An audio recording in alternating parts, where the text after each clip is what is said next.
Today, we are going to cover the conflict topic of position versus interests and needs. This skill is important to be knowledgeable on in the conflict mediation process because it can easily derail a mediation to where there will be no solutions or resolution to the issue. First, let's define what the difference is between a position and an interest. A position is what a disputant says they want.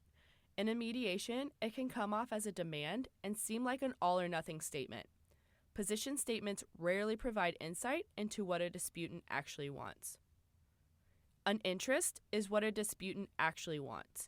Interests are more difficult to see than positions. They are typically hidden at the beginning of a mediation. Interests can also explain why a disputant is taking a position on the issue. A need is similar to an interest, but hones in on why the interest is necessary to the disputant. As a mediator, you will play a very important role in guiding the disputants to state their interests and needs rather than their positions.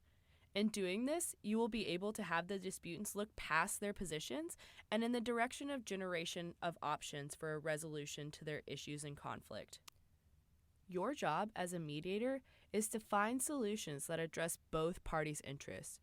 Communication and active listening are key in having the disputants reveal their interests.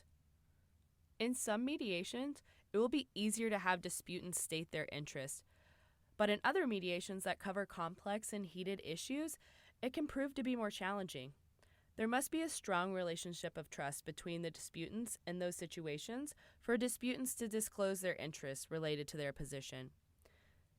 Pushing disputants can seem hot and cold, but by practicing the skill, you can know the appropriate way in which to get disputants to see past their position and disclose their interests and needs.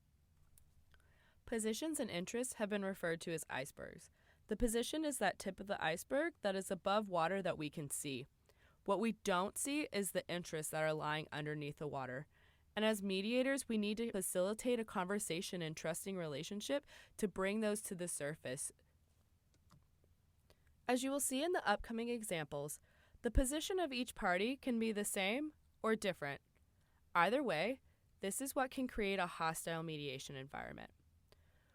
Where the overlap in interests is within the parties is where a solution to the issue that benefits both parties can be created to resolve the issue.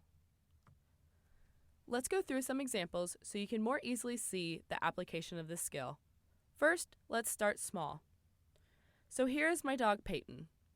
Now typically in conflict mediation sessions they don't include dogs, but for the sake of this video, they will. Say Peyton and I are in a conflict mediation session and Peyton says, "My owner does not play with me enough.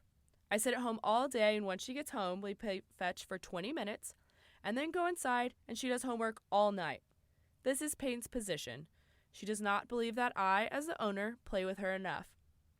In the mediation session, the mediator would work to build that trusting relationship to get Peyton to state her actual interest of me not playing with her enough, which would be, "My owner plays fetch with me when she gets home, which I like, but sometimes I'd like to go to the dog park to play with other dogs."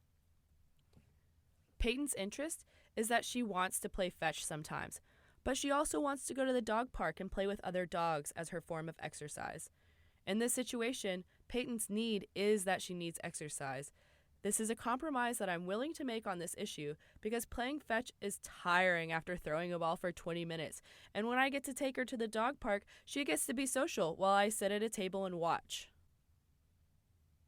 I, as the owner and the other party of this conflict mediation, am willing to create a solution where Peyton and I will play fetch 50% of the time and go to the dog park 50% of the time. Now let's move to an example with two humans in conflict. In a divorcing couple, both disputants say they want the car. Their position is that they want the car in its entirety. After talking about the car for a bit and creating a trusting relationship between the two disputants, it turns out disputant 1's interest in the car is the transmission and the tires as parts for the car that they're restoring, and disputant 2's interest in the car is the windshield wipers and steering wheel. Once we work past this position, we can see that the disputants don't actually want the whole car and they just want pieces of it, and those pieces don't overlap. And finding the alignment within the issue and identifying the underlying interests, mediation process created an opportunity for these disputants to get what they wanted and created a solution to this issue. Hopefully, those examples helped you see the difference between a position and an interest, and helped you see how they could show up in a conflict mediation. Overall, it is important to focus on the interest rather than the position. In understanding the difference between interests and positions, you will be able to conduct a collaborative negotiation process that results in solutions to resolve issues and the conflict.